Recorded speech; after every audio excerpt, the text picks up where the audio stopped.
of the first National Glossy Black-Cockatoo Forum, building on the success of the first Black Cockatoo Forum in 2018. As usual, we always stand on the shoulders of the people that have come before us. Thank you to our panelists for joining us, and thanks to all 26 people who've jumped online for coming on board for this last conversation. This is really just going to be a debrief in real time. You know, often we have these conversations with one or two people after an event is over, and no doubt some of you did that after the last session on recovery planning. So we thought it might be astute to kind of have those conversations in public and invite any final questions. It's awesome to see so many speakers on board. So I'm not going to read everyone's bio, but Dominique joined us earlier speaking about, she was in the Habitat and Feed Trees presentation. Trish, I forget what you were speaking about, but Trish is joining us from South Australia. I was also in the Habitat and Feed Trees presentation. Great, excellent. Adrian is the president of the Glossy Black Conservancy and is a wildlife expert, has been for a really long time here in Southeast Queensland. And the fabulous Spencer, who is, you know, we talk about Danny being the accidental pin-up girl for Glossy Black-Cockatoos. Spencer, there's no accident that he's been such a vocal advocate for Glossy Black-Cockatoos, and in particular leading the Save Sunrise Glossies group and travelling all over the place as an ambassador for citizen science and bird conservation more generally. So thank you to our panelists and everyone else for jumping on board. And a final reminder, I have updated the evaluation form. There was a bit of a glitch in it earlier, so you can complete that now. And if you miss it, I will stalk you by email. So I wanted to get started by kind of having a little bit of a celebratory chat actually, and asking our panelists and anybody else that wants to chime into the conversation how they're feeling after 2 days of discussion and what we as a sector are doing really well. We're going to move the conversation to, you know, some gaps and things that we need to do better, but what are we doing really well as a sector? Spencer, I'm going to start with you. How are you feeling after 2 days of conversations about Glossy Black-Cockatoos? Hi, Sam, and hi, everyone. Yeah, it's really fantastic to be here. And yeah, really, it was amazing to have all the scientists coming into one platform, sharing their knowledge, their science with everyone, all the citizen scientists out there.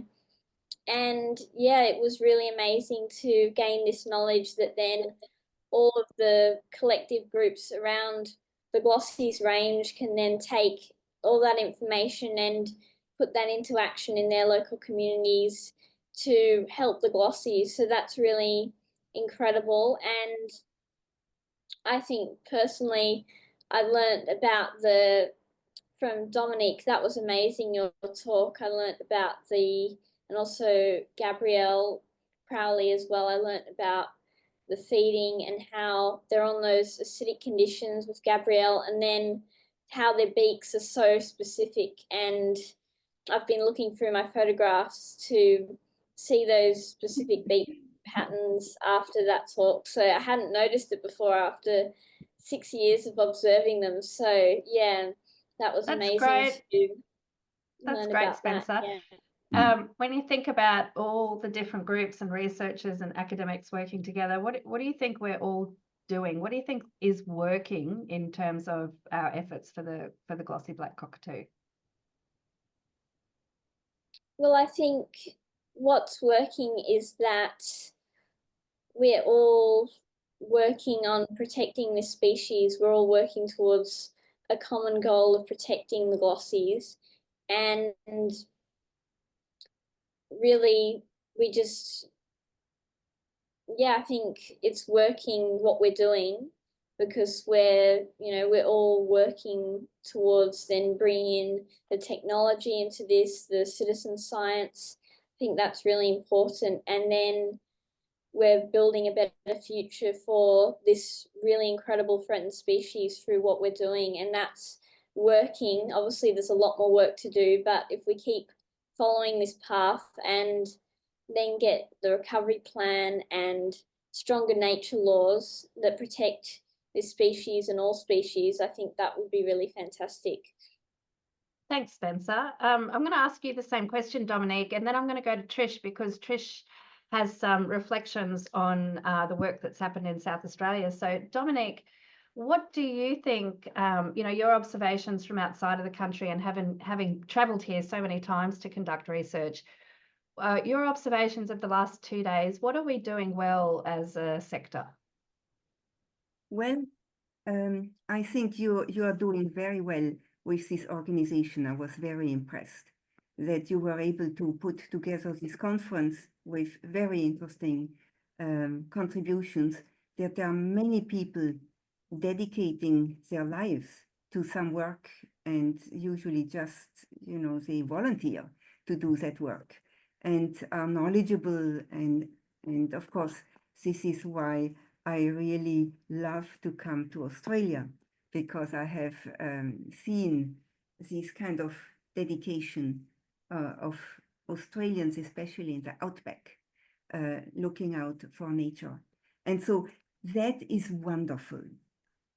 If I can bring in something from the outside, is that I see the challenges that biologists and people working with nature have in Australia, namely the general culture of Australia still in many ways feeling like a colony. This means kind of producing raw materials for the rest of the world and not feeling enough independence, I feel. And that kind of hampers a strong feeling of independence and pride of their own resources. And sometimes when I come to Australia, I would like to almost kind of gently shake Australians and say, look, this is so wonderful what you have. And you can stand on your own and you can really do it. But I see, and I hope you don't feel offended, but that somehow the government is still thinking in terms of economy as a country of immigration and of producing raw materials for the rest of the world.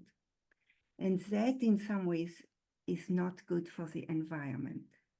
Another thing that I notice is that, of course, Australia, being on the other side of the Western world, is kind of insulated. I have been the Secretary General of the International Ornithologists Union for 25 years, and then for 4 years the President, and I'm now the immediate past President of the International Ornithologists Union. And I have tried so much to bring in Australian scientists into the global community by inviting plenary speakers, in encouraging people to organize symposia and so on. And sometimes I feel it's almost like pulling teeth, that Australians are not easily connected to the rest of the science. And you do wonderful work and you have very special birds, but the rest of the world doesn't know. I know, because I'm coming and see and talk and all these things. But I wish that the Australian ornithological community could connect more with the international community. There will be a congress in 2 years. I will try to, with your help, to invite maybe a symposium. I definitely will invite a plenary speaker from Australia, because you have a lot to teach the rest of the world about community involvement and citizen scientists. So thanks, Dominique. This is a little bit what I see, and I hope you see my comments as being very positive. Okay, it's not a criticism, it's really something very positive, and I have so much enjoyed today. I don't think you'll have any problem recruiting speakers for your international congress from this pool of talent. I'm going to go to Trish. Trish has some reflections and some experiences to share from Kangaroo Island, and then I'm going to go to Adrian, and then there's some comments in the chat which we'll come to. Trish. Yeah, and I've also just seen Danny's comments there. But so I guess the first thing I wanted to say is that it's good that so much, you know, that I think for a long time little was known about the eastern states subspecies of glossies, but the fires actually, even though they affected the habitat a lot, they provided the funding and impetus so that there has been, since the fires, you know, a lot of mapping, surveying, modelling, prioritisation of both protection of habitat and planting additional habitat across the area. It's really ramped up. So that's a really positive thing. Looking at the KI experience, though, while feeding habitat is critical, I guess I'm going to say again, it may not be limiting recruitment. Carew and I both feel that there does seem to be quite a bit of unused habitat, some of which is likely to be suitable for glossies, and we think that it is really important to locate glossies during the post-breeding period and look for trios, pairs with young, because lack of young in the flocks is what raised the alarm for KI glossies in the early 1990s. At the time, it was actually thought by researchers that availability of feeding habitat might be the limiting factor, but it turned out to be mainly possum predation at nests and the limited availability of suitable hollow-bearing trees in some areas. I also had some reflections specifically on nest hollows, but I mean, it's certainly, there are indications from what we've heard in the last few days that these could be limiting in the eastern states too, given the variety of parrots, owls, arboreal mammals, etc., that are apparently using them. And predation does seem to be an issue, as indicated by Mike Barth's talk. And it really would be good to locate more nests and to find out more. And I guess in relation to Danny's comment, thinking back to the 90s, the recovery planning probably began a little bit after that, but I think one of the things that I thought at the time when I first became involved with the project as a volunteer in the mid-1990s was that it was really fascinating to hear about a bird that had such very specific, sort of almost intricate habitat requirements, you know, the specific hollows it used, the fact that it only ate drooping sheoak, the fact that as Gay Crowley's work was, the results from that were coming out that, you know, they seem to prefer some trees more than others. And so it was really quite, and there were quite a lot of things happening because we had a fairly intense period over a few years when Stephen Garnett and Gay Crowley were here, and the work that Lynn Pedler and others have been doing that really, a bit like perhaps in a way the process you guys are going through on a kind of broader scale at the moment, it really gave us all a lot of interest and hope as to what was happening in the future. And it's been a really, then Lynn Pedler and I worked for years counting the birds every year and just seeing them, you know, they'd gone like this and then they just kept going, you know, why aren't the you know, in the end we decided there was some kind of extinction debt. There must be quite a few. We're getting really good recruitment at nests, but there must be adults dying off. We didn't see a lot of evidence of that, but often you don't.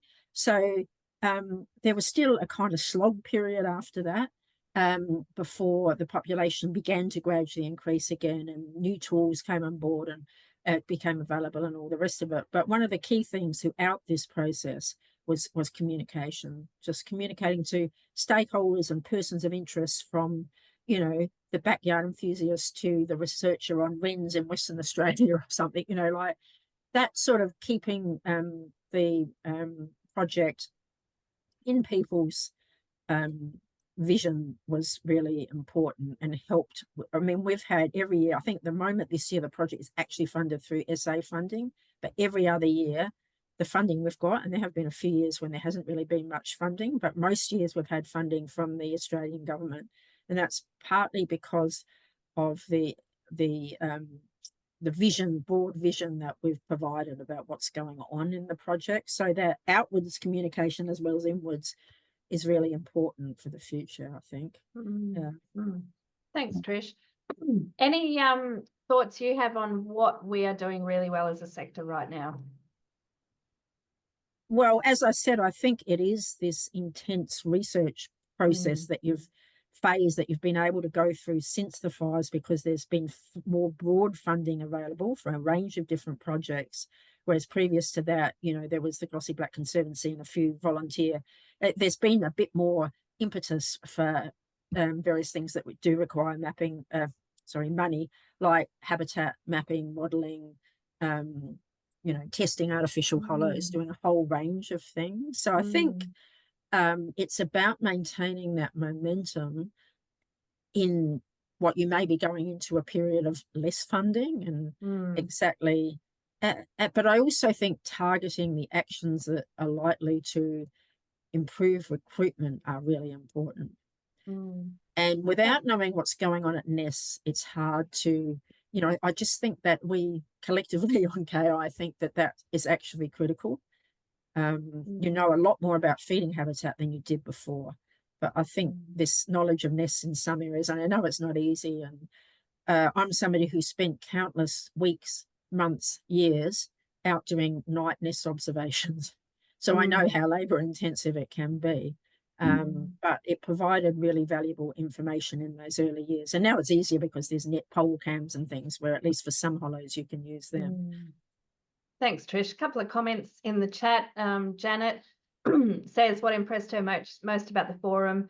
Most of it, particularly the vast areas of land that many researchers have achieved huge results using technology and sharing with us the resources that they used and or produced. So very grateful for that generous contribution.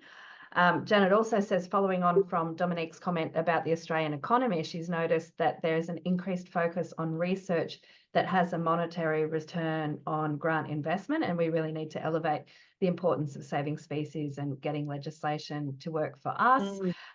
Brian Hawkins is in there agreeing with you, Trish, that they'd like to do more post-breeding surveys in the COFS area. A low percentage of pairs with young would probably be the best evidence that they could get that nesting hollows are in short supply. And Diane Guthrie also says or acknowledges that all of the presentations demonstrate the enormous efforts invested in research to understand as much as possible about the glossy's habitat, plights and prognosis and habitat characteristics, and we're building a critical mass of understanding, but we do need to engage with political vision and courage and critically convert enough of those who own or manage land to commit to or even be a part of the conservation cause. And she's shared an advocacy piece by April. I made a couple of notes from speakers that really resonated with me. There's only a handful, but one kind of follows on from that theme of Diane, and it was Danny's keynote where she said that conservationists tend to be conservative in nature and in their actions, and that we need to be more bold when it comes to our work, particularly advocacy. Adrian, what do you think we're doing really well as a sector? I think we need to step back occasionally, and just the last 2 days being a very good example, and just have a look at everything that's been achieved by all the people that have been involved in over the last few days. Most of it's done through volunteers and people dedicating their time, their personal interests and all of that. The research that's gone on and all this, it's absolutely mind-boggling, the information that's been passed over the last few days. And, you know, listening to Dominique's talk, fascinating, absolutely fascinating, Dominique, that there's somebody out there going and studying down to how they actually feed on a cone through to people who are trying to recreate artificial hollows. There's such a wealth of knowledge that's from the minute details, from soils and things like that Gabriel told us, and the stuff that Trish has done in the recovery planning over on the islands, and everything that's in between. That's what we do well. And the only thing we don't necessarily do as well is that without forums like this, we're not really in touch with each other very well. And I'm president of the Conservancy, and there's all these activities going on out there that I was oblivious to. Well, Didn't know what happened. didn't know they could be supported, didn't know, you know, some of those sort of aspects that we're not giving each other and passing that information around as such. But, you know, as far as what the sector does really, really well in getting onto that. This is not an easy bird to study, and I think that's what attracts a lot of us to it. It's some birds you can walk into the bush and you just listen and you can find the damn things, whereas glossies, they're quiet, they're hidden away, and you get near them and they fly and they go 15 k's that way and you can't, no idea where they've gone to, and all of those challenges that come with this bird are things that you know make it both a challenge, but also, you know, it's so much better than trying to study a kookaburra that you just got to stand there and wait till it opens its mouth and go and find it. So Adrian, you said that one of the things we could do better is more information sharing, and obviously this forum is a step in the right direction. Do you have any ideas for how we might be able to continue that momentum, and that's open to any of the panelists? Look, I think we need to do this forum again regularly, and I know Sam's probably come on. No. What? Sorry, I can't hear you. This one. In 2 years. You know, it's an annual thing. I don't think it's something we should be doing on a monthly basis or anything along those sort of lines. But, you know, having some method where we all get back together and get in touch. And that's going to help the recovery team as well, because they'll be able to feed what they need to know, what they're after, what research they need happening, and all of those sort of elements to it.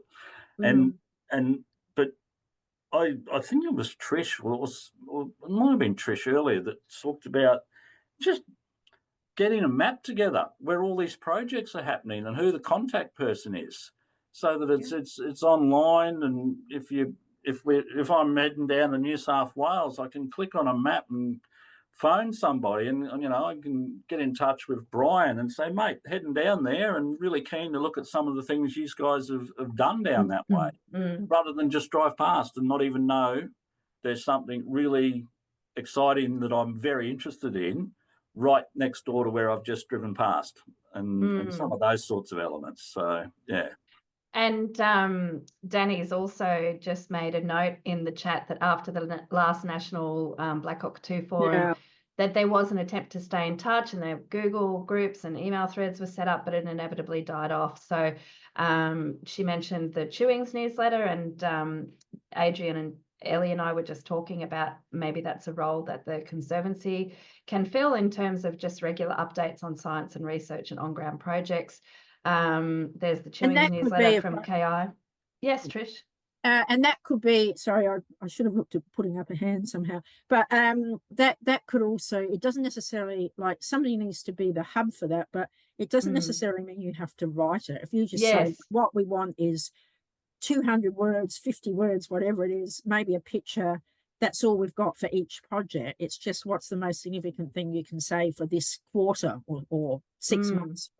It just provides some indication to all of us, you know, what's actually going on, and it gives people the opportunity then to, you know, contact people one-to-one if they feel that it's useful. So I don't believe you guys should have to really write that, compile it, write it. Well, that's good, Trish, because it's a bit of a running joke that I still can't identify the glossy black cockatoos, so other people would definitely need to contribute that content. Dominique, you've got your hand up. Yes, you know, with these almost 40 years that I have come to Australia to study the parrots and cockatoos, and how I did it is really, I knew somebody in Canberra, and they knew somebody else, and they knew somebody else. And very often, you know, driving around, knowing that theoretically glossies should be there, stopping at the post office, asking, do you know somebody who knows who is a birder, and so on. And so I have accumulated contacts, but now I see there are so many people. And of course, if I can come again to Australia, and I don't know, I always try, but then be ready that I contact you and say, I may come by, and can you tell me what you are doing and where we could see glossies? Because one of the things that, if I may add to this conversation, what struck me is that there seems to be, if I'm correct, there seems to be nobody working on the inland glossies. This is where I have gone several times, the Pilagas and the Gunu State forest.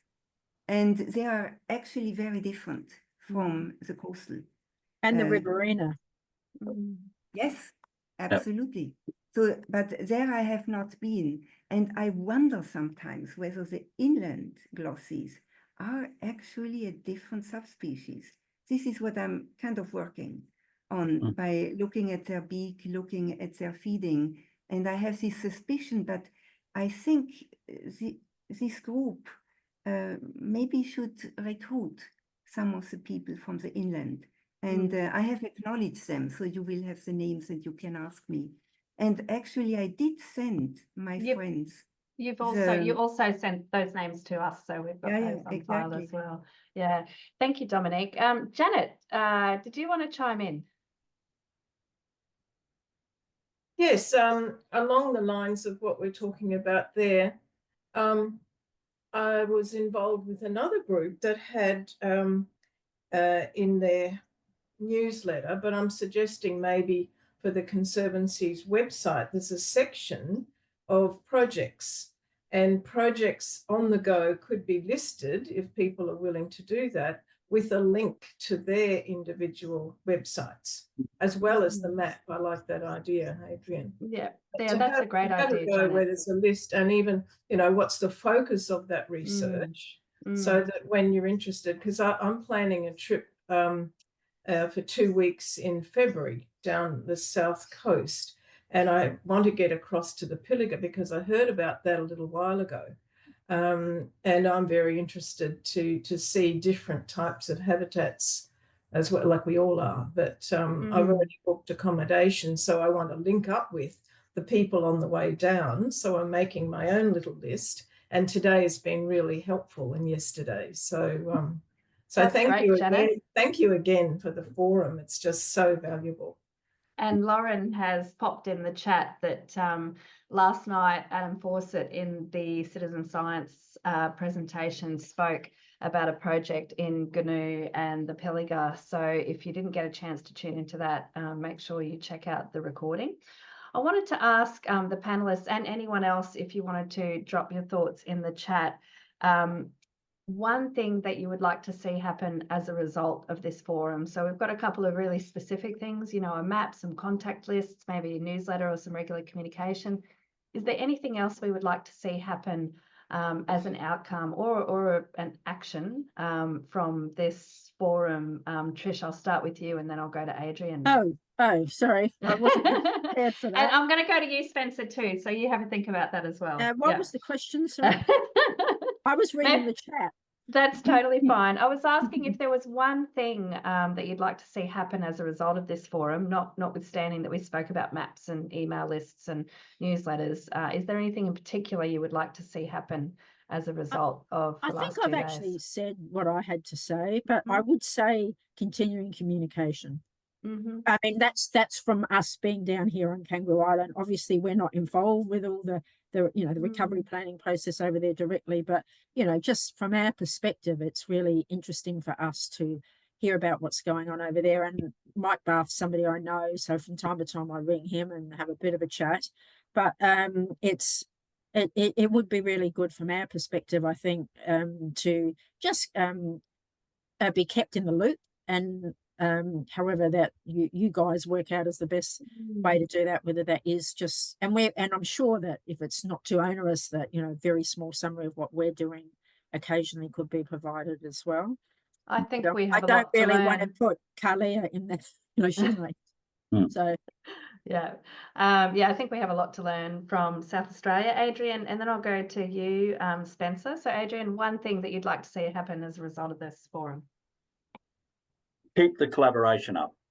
That having all these people who, you know, and includes myself, being able to put faces to names that people that I've probably referenced in reports 100 times, but having actually met them online and hearing them talk and those sorts of things, and keeping that communication and those sorts of levels of things open and happening, I think is something that we can do better. And I don't want to put you on the spot, Sam, but I think, you know, some of what I've heard over the last few days, we've got to get better at tooting our own horn sometimes. And why I've said that was like our end of year, the little 2 pages that you guys put together for us. I mean, that is very powerful, those sorts of documents. And there's something that, you know, in 10 seconds, someone can look at and it gives them a real, wow, these guys are actually doing things. They're not just, you know, running around in the bush getting ticks and you know, sort of planting trees that nothing's going to feed on. It's actually got to, you know, actual outcomes and real things, so that people who are supporting your individual groups, whatever it is, they get to see that there is results. Because I know myself, when we're supporting something, if you never hear from them after you've supported them once, you're not supporting them a second time. But if you hear back and they say, look at all the wonderful things we've done, you're quite inclined to sort of support them further and going forward. Absolutely. Yeah, that's so true. And I was just trying to find our impact statement for 2023 to pop in the chat. But no, we can go on to Spencer, because we wanted to ask Spencer what your, you know, if you could choose one thing that happened as a result of this forum, what would that be for you, Spencer? Well, obviously there's so many things that we could take from this forum, but I think a really important thing is to take what we have learned and bring that into local areas to protect the glossies in those local areas, because every local area that protects the glossies, that adds up to their whole range. So the more people who are protecting them on the local scale, that will then add up to their whole range of where the glossies are. And obviously there's so many things that we can do. I think definitely getting in touch with the scientists and being able to talk to those scientists further about their research is really important as well, so that we can continue that work that all of the local communities and everyone are doing, like KI, like in northern New South Wales, like Glossies in the Mist, all these places that they're doing this brilliant work, and get more citizen scientists, inspire more citizen scientists to get out there and collect the data that is really important for the Glossies conservation into the future. That's awesome, Spencer. And a few people in the chat just agreeing with what you've said there. Danny has also suggested that a few localised in-person catch-ups might be a good idea. And Diane, who's in the Lockyer Valley, which is just west of Brisbane, has said that she feels a little bit isolated in their efforts sometimes. And Brian said that his local Glossy squad, not only is it a great citizen science group, but a very important friendship group. And Janet agrees with that and says that, yep, in the Sunshine Coast, they do keep in touch. It's mainly around sightings, but certainly sharing opportunities to visit each other's properties. So, Dominique, one thing that you hope happens as a result of the last 2 days? Well, I was thinking that it would be great to make your work known more broadly. If I could ask you and maybe Adrian to write up a small article that will be published in the magazine that we have, the IOU, and I will drop you a note on that. What I really hope is that, first of all, the contact. I'm delighted to meet everybody who does such work. I have always felt lonely and kind of trying to find contact. And here are all these people who do absolutely great work. And I knew about Danny's work and so on because she published, but otherwise I didn't know. And it's really great, all the work that you are doing. And maybe what could be done is, and I know it will take a little bit of work, but maybe a monthly newsletter. It doesn't have to be much. It can be just one page, a few pictures. Maybe Spencer will drop something in it, you know, somebody who got a grant, somebody who saw something, and it just kind of makes a ping in our minds that you are still there. And, you know, and maybe the connections that you will make, it doesn't have to be much. And you have already the mailing list. Yep. Yes. Thank you, Dominique. I'm keen to hear from other people about the one thing they hope that happens as a result of this forum. Eric, we haven't heard much from you. I know you're the quiet type, but do you have any perspective on the one thing you hope that happens as a result of this forum? I learned so much. I guess the person that I'm wanting to know more and more about the bird, because every now and then, once a year, I go and talk to people about the bird, and I'm not an expert or anything else like that, just a mad, passionate person. And I miss Dominique's talk, but I love listening to Mike, where he tells us there are 1,000 cones a day eaten and 1,000 seeds in each cone, and there's 10,000 seeds. And I'm still looking at the pile of seeds in my hand. Yeah. But it's information like that when I'm communicating with people that I've learned so much, and I've just realized I knew so little. It's been marvelous to meet all your people. I love listening to you all. And it's nice to see faces I don't see for a long time, like Danny and Janet, although Janet I see more often now. I really haven't got much to say. And Thanks, thank Eric. you very much. You've done a marvelous job. Thanks, Eric. Thanks, Eric. And what Eric was referring to there was our cockatail hour last night, where we shared poetry, and Mike had written a poem based on the fact that he was watching these birds working away at cones and realized or started to try to visualize what 10,000 seeds would look like in the palm of his hand. So he wrote a beautiful poem about that. And we did also record that session. It does require the most editing because people had all sorts of lovely drinks with them. But we will record. You can watch those poems back at any time. Harry, another member of our Conservancy Management Committee, any thoughts you have on the one thing you would like to see happen as a result of this forum? One thing. For this to happen again, I think it's been so important. It's been a real desire of mine for a long time to, because we're, you know, your Mexican neighbours south of the border in southeast Queensland. So connecting up to Queensland's work and then extending down to Brian's project area. And then before you know it, you're getting down the south coast. And that's where Lauren has been working for a long time. And then getting the opportunity to meet amazing woman, Belinda from Gippsland. That just connected up the range of the Glossies. And I think I have learned so much out of hearing from what people are experiencing. And it's clearly very different on a regional basis and you know, different ecosystems.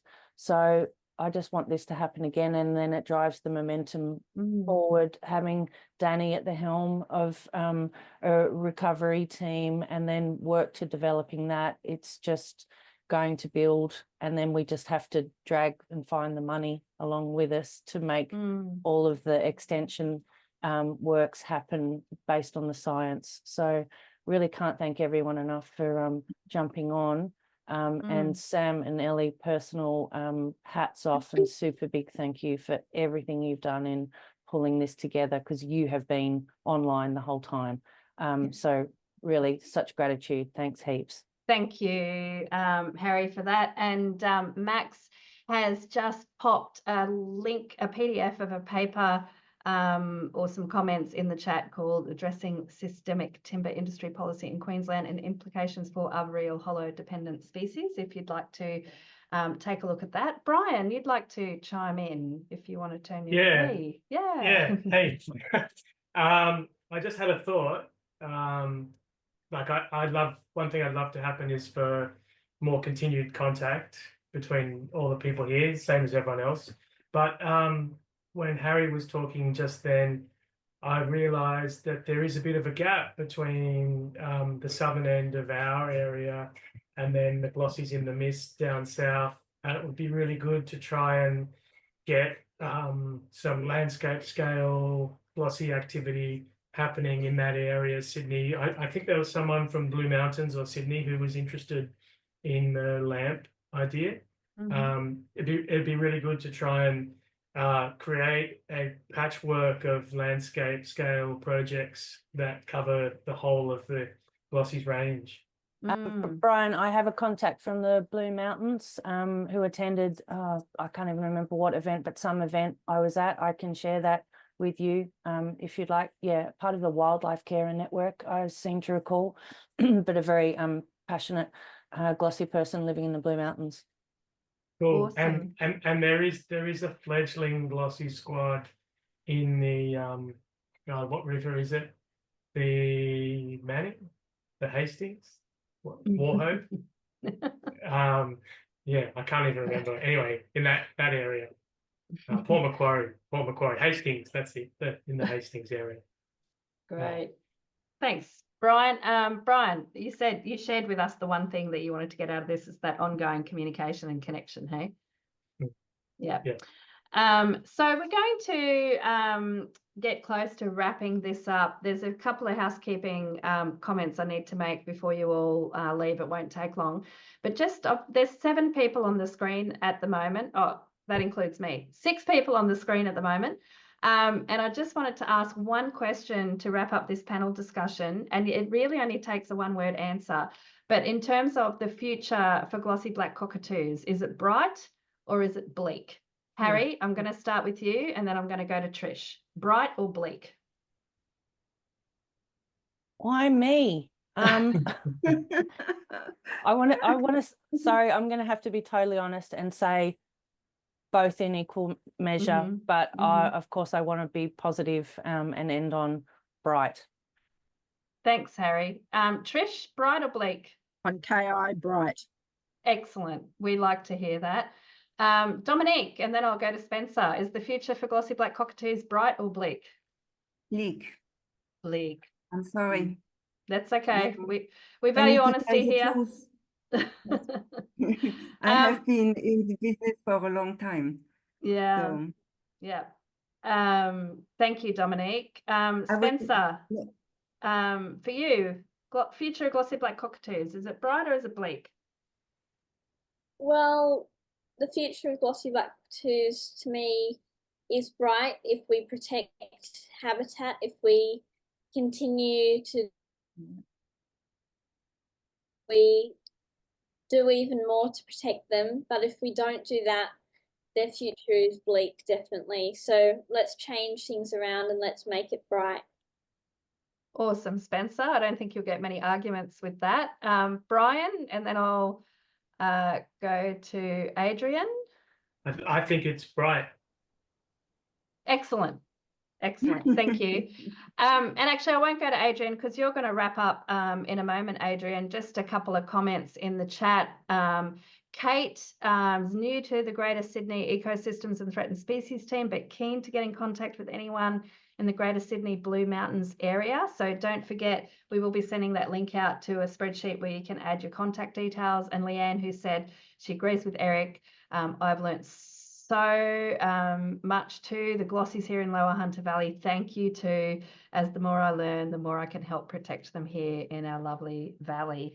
So I guess from a Conservancy point of view, we said right at the beginning our goal was to start to facilitate connections, and we'll do everything we can to amplify those. Up until recently, the Conservancy was very much focused on Southeast Queensland and Northern New South Wales. We're totally unfunded and don't have any resources, but because nobody else is playing a coordination role, we may come up with tactics to help drive and amplify those connections. Please complete an evaluation form. I'm not joking when I say I will stalk you until we get a decent data set to evaluate how we did. Obviously, heaps of labour goes into running an event like this, and we simply wouldn't continue doing it if we didn't get good feedback. So far, all the feedback's been positive, so thank you for that.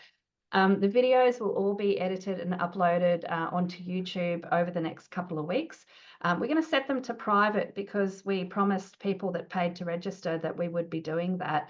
That doesn't stop you sharing those with other people. After a few months, we'll make those public so that they're accessible to everyone.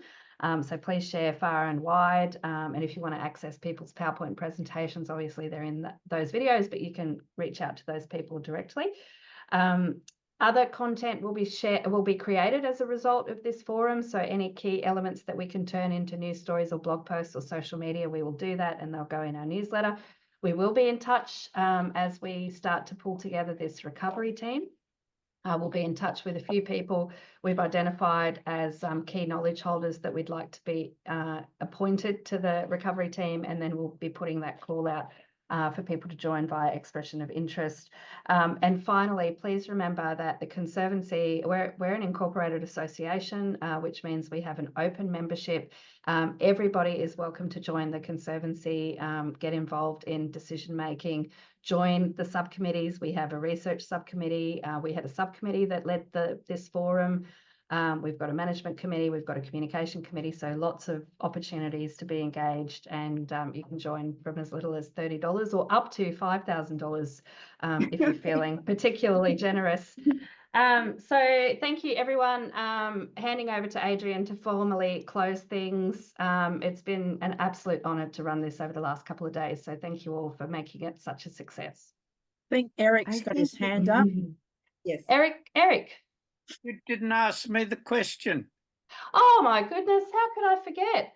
Eric. My answer is bleak. It's because I'm so worried about climate change and we're not doing anything about, not doing enough about it. So we've got our work cut out. My God, we're going to work hard. Yes. Thanks, Eric. Yeah, everyone's, I think a lot of people are on the same page. Yep. Over to you, El Presidente. All right. Thanks, Sam. Just quickly, is it bright or bleak? Well, I think the answer to that question is ultimately up to us and how effective we all are going forward. You know, if we keep going with the things I've seen over the last couple of days, I think the future is or can be bright for the species going forward. So I hope for that, and I know everybody on here is hoping for that. So we're coming to an end. And yeah, it's been a wonderful 2 days. I doubt there've been anybody who's come on for the last couple of days and thought it was disappointing or it wasn't what they were expecting. I think it's been an absolutely wonderful couple of days, and I'd like to thank everyone who's come on and been participating in the forum over the last couple of days. It's absolutely wonderful attendance levels and participation levels. A sincere thank you to all our speakers and presenters. They've all done this voluntarily in their own time and you know, given. And these are people who are just always being asked to give more, and they're turning up and again given more. Special thanks for our steering committee who helped pull all of this together. Harry Hackett, Liz Gould, Elizabeth Williams, Mike Barth, Jed Appleton, and Eric Anderson. You know, without a committee working away behind the scenes, these sorts of events can't happen. And it's very, very proud of how well the Conservancy's steering committee has worked to get this done. Lastly and foremost, Sam and Ellie at Wombat Creative.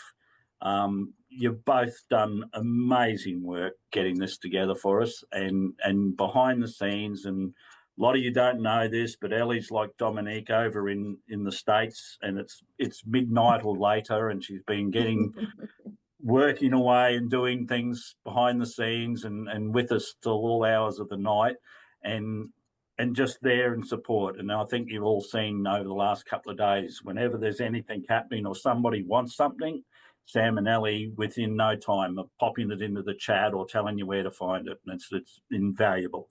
And I can't thank you both enough for the work you've done to pull this forum together. So thanks to everyone for all you've done. And yeah, as the Conservancy as a whole, we're looking forward to this ongoing collaboration and achieving a good, secure future for glossies and flossies. And I have to leave it at that. Keep up the good work, everyone, and thank you. Thanks, everyone. See you all online soon. Thank you. Thank you for everything. Stoked. Thank you all. Yeah, good job. Yeah. Thanks, Adrian. Great work, guys. Good presidenting. See you all. Lots of work Bye. to do now. Yep. All right, cheers.